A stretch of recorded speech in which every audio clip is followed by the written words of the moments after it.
सभी भक्तों को नमस्कार। वक्त मैं भागवत की चौथा अध्याय पढ़ने जा रही हूँ, जो इस तरह से है। सप्ताह कथा में भगवान का आगमन, गोकर्ण उपाख्यान। वक्रतुंड काया विशाल, तेजस्वी कोटि दिने समान, पूर्ण करो संपूर्ण कार, निर्विघ्न देव के दया निधान। ओम सर्वमंगले मंगलेश्वराय शिवे सर्वा साधिके, अवसरणे त्र्यंबके गौरी नारायणी नमस्तुते। ओम ब्रह्मा मुरे ऋतुप्रांतकारी, भानु शशि भूमि सुदुर्गुस, बुध बृहस्पति शुक्र शनि राहु केतु सर्वग्रह शांति करवन्तु। बोलो वृंदावन बिहारी लाल की जय। सूत जी कहते हैं, शौनकादिक ऋषियों, भक्ति ने जब ज्ञान वैराग्य जाग उठे, तब भक्ति ने कहा, भक्ति खुश हो गई, भगवान फूल बरस, देवता लोग फूल बरसाने लगे। अब भक्ति ने विष्णु भगवान से पूछा, मैं कहाँ जाऊं? तब उन्होंने कहा कि तुम जाओ सभी। तब उन्होंने ऋषियों से भी पूछा, आप लोग कृपया बतलाइए कि मैं कहाँ वास करूं? ऋषियों ने कहा, आप जाके वैष्णव के हृदय में वास करें, और जैसे ही वास करेंगे वैसे ही विष्णु भगवान जो है मानव के चित्त में प्रवेश कर गए, भक्तों के चित्त में प्रवेश कर गए। सनत कुमार ने कहा, श्रीमद् भागवत कथा के सप्ताह यज्ञ से दुराचारी जो सप्ताह में होती है कथा, उसे दुराचारी पे पापी तर गए हैं। तो कलयुग में मनुष्य कैसे पवित्र हो जाता है, इस संबंध में मैं तुमसे एक इतिहास कहता हूँ, सुनो।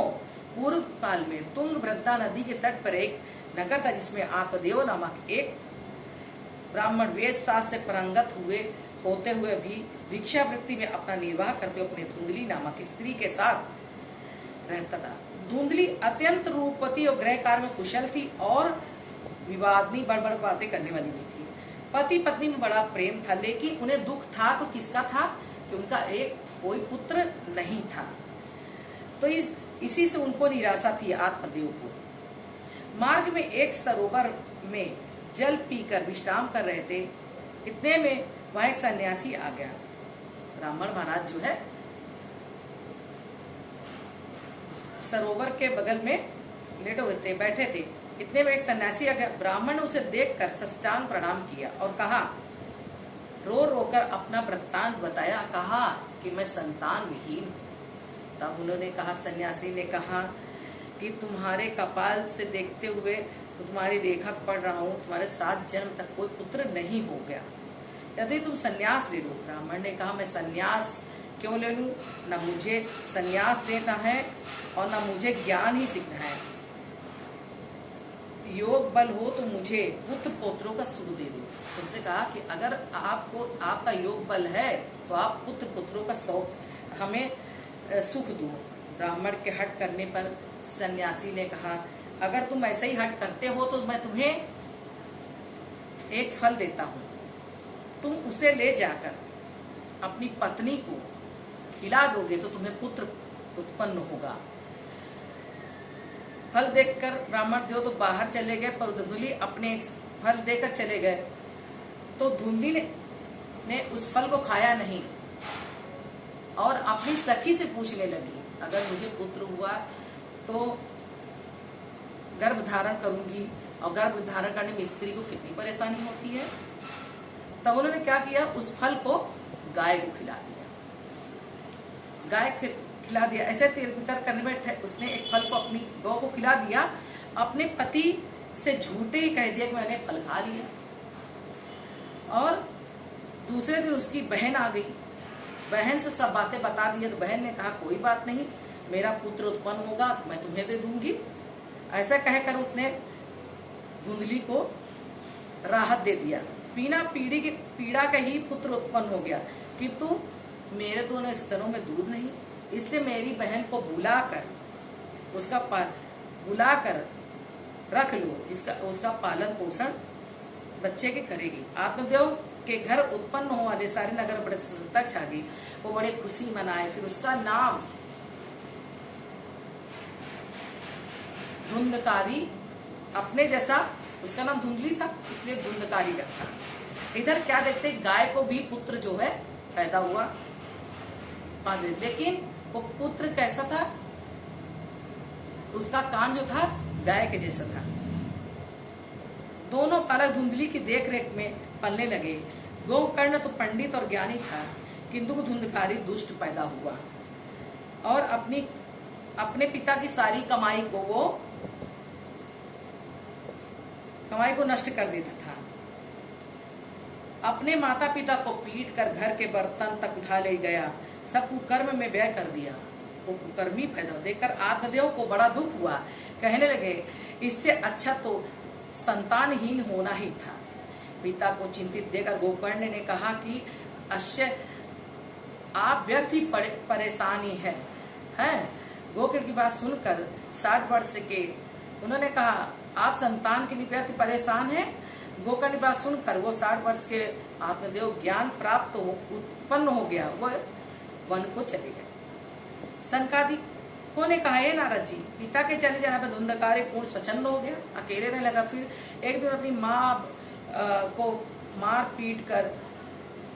पीटा और कह रहा था, बता तू गड़ा हुआ धन कहाँ रखा है। धुंधली ने उस दिन रात में कुएं में कूद कर आत्महत्या कर दी, तो उसकी माँ तो मर गई। घर की स्थिति देखकर गोकर्ण से रहा नहीं गया, वो तीर्थयाटन के लिए चला गया। धुंधकारी इस वेश्याओं के जाल में फंस गया और फंस कर उसने स्थान स्थान पर चोरी करने लगा। अंत में वेश्याओं ने और जितना भी धन लाता था वो सब ला के दे देता था वेश्याओं को।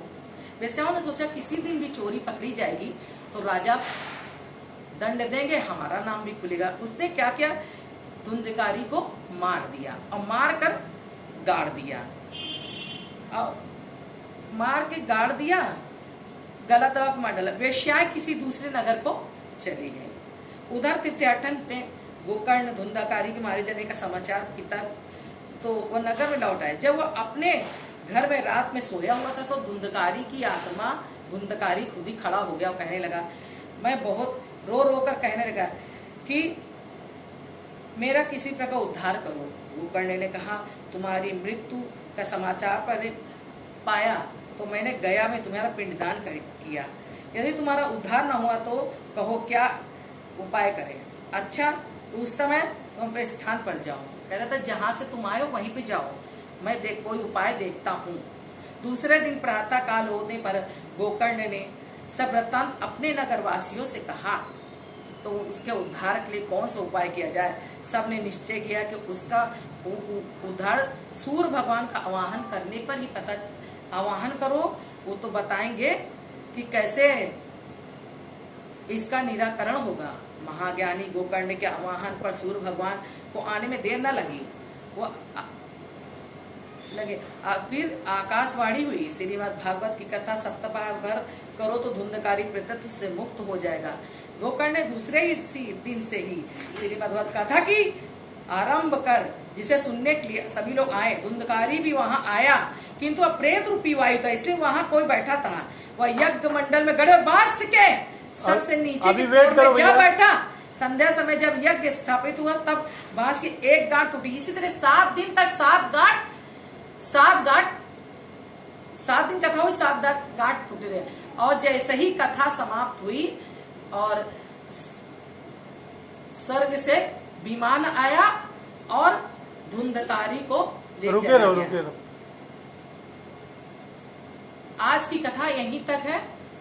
बोलो वृंदावन बिहारी लाल की जय। श्री कृष्ण गोविंद हरे मुरारी, हे नाथ नारायण वासुदेव। श्री कृष्ण गोविंद। हम चाहते हैं कि जो भक्त है हमारे वो भगवान की कथा को पढ़ें और सुने और इसका फल प्राप्त करें। बोलो वृंदावन बिहारी की।